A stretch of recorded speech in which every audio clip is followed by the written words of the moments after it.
Sino ang gusto mong maka-love team sa 2026? Yun lang po, sana mabigay niyo po na maka-love team ko po si Cassie sa 2026.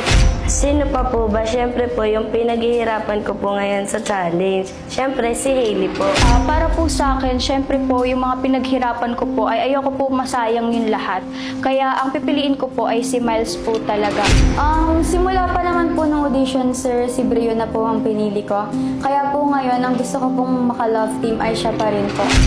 Mahirap na tanong po yan, Derek Kasi sa ngayon, hindi ko pa po kasi alam kung sino yung gusto ko maka-love team.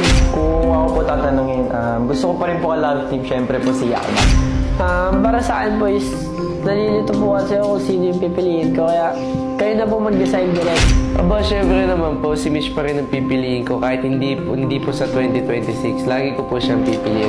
Siyempre naman po, hindi po magbabago yung taong gusto ko maka-love team at si Hailey po yun.